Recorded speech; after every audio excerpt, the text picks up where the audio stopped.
राजेश्वर महादेव मंदिर पर शुरू हुई 9 दिवसीय श्री राम कथा। आगरा के प्राचीन राजेश्वर महादेव मंदिर पर भव्य कलश यात्रा के साथ श्री राम कथा का हुआ श्री गणेश। पूर्ण विधि विधान के साथ भव्य कलश यात्रा की शुरुआत राजेश्वर मंदिर से होती हुई राजपुर चुंगी तक पहुंची और वापस कथा स्थल राजेश्वर महादेव मंदिर पर समापन हुआ।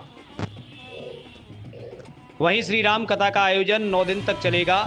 श्रोतागण कथा का श्रवण प्रतिदिन 2 बजे से लेकर 5 बजे तक कर सकेंगे। कथा व्यास विदुषी लक्ष्मी के मुखार बिंदु से श्री राम कथा का वर्णन सुनने का सौभाग्य प्राप्त होगा।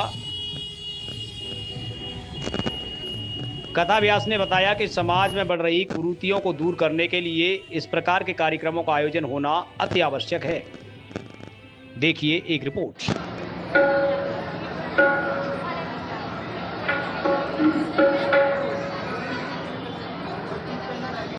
राजेश्वर मंदिर प्रांगण में आज श्री राम कथा का आयोजन की शुरुआत हुई है। जी, दिन तक ये श्री राम कथा चलने वाली है। जी, ये कथा 9 दिन तक चलेगी। आज 27 जून 2025 से 5 जुलाई 2025 तक यह कथा होनी है।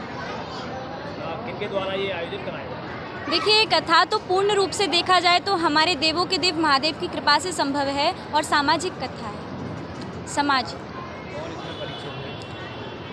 जो हमारे महंत हैं मंगला भैया, वो इसमें परीक्षित हैं। तमाम आगरावासियों के लिए क्या संदेश रहेगा? संदेश तो यही रहेगा कि एक बड़ा सुंदर उदाहरण मैं कथा में अक्सर देती हूँ कि जिस प्रकार जब तक आपको पता ना हो कि आपको डायबिटीज़ है, आप मीठा खा लेंगे, उसी प्रकार ये जो कथा है, ये समझने वाली बात है। ये कथा टेस्ट है हमारे पूरे मन का, जिससे हमें यह पता चलेगा कि हम माया में किस रूप से पूर्ण रूप से घुले हुए हैं। तो इसके लिए हमको ये कथा सुनना बहुत आवश्यक है, जिससे जीवन का उद्धार हो सकता है और यही कथा हमारे साथ जाती है। समाज में लगातार कुरीतियां बढ़ रही हैं, जी, कुरीतियों को दूर करने के लिए इस प्रकार के कार्यक्रम, इस प्रकार की कथाएं होना कितना आवश्यक है? देखिए, देखा जाए तो आजकल हम आप सभी न्यूज़ में देख रहे हैं। अभी जो इटावा का केस हुआ है वो भी हमने देखा है, और इससे पूर्व भी न जाने हमारे सनातन धर्म पे इतने केस हो रहे हैं, इतनी ज़्यादा त्रुटियां हमारे हिंदू धर्म वाले ही कर रहे हैं, जो कि बहुत गलत है।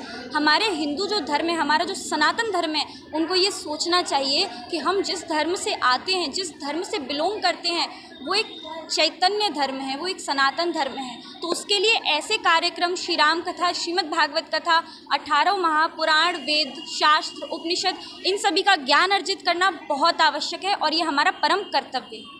तमाम श्रोतागणों को श्री राम कथा सुनने का अवसर प्राप्त हुआ है। जी, ऐसे आयोजनकर्ताओं के लिए क्या कुछ कहेंगे?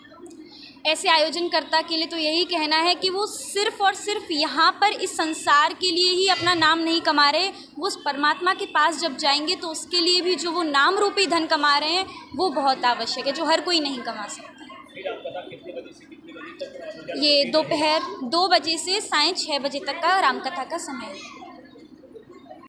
इंजीनियर हरीश शर्मा है और मैं यहीं पड़ोस में ही, हमारा राजेश्वर कुंज नाम से कॉलोनी है, वहीं पर निवास करते हैं। ये कथा हो रही है, कथा में आपको जो है व्यवस्था तक दिखा गया है, किस तरह की व्यवस्था बनाई गई? नहीं, ऐसा है, ये कथा में ये सार्वजनिक कथा है, किसी एक व्यक्ति विशेष की कथा नहीं है। यहाँ पर तमाम भक्त लोग आए हुए हैं, वो सभी व्यवस्था में सभी इस कार्यक्रम को पूरा देखेंगे।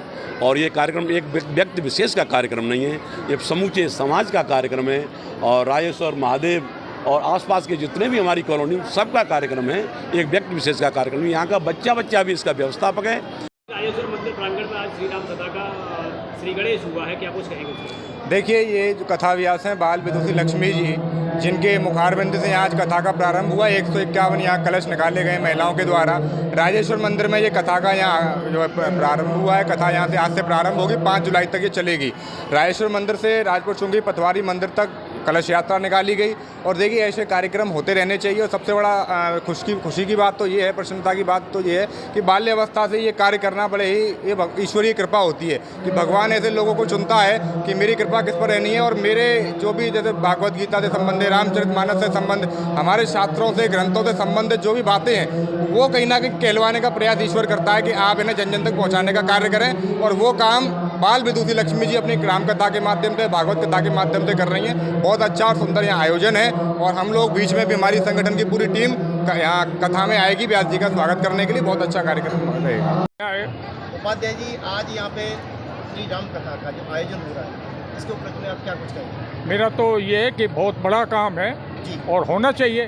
जी ये राजेश्वर मंदिर आज का नहीं है, 100 साल पुराना है और हम चाहते कि ऐसे कार्य होते रहें। उससे बढ़िया और कोई क्या हो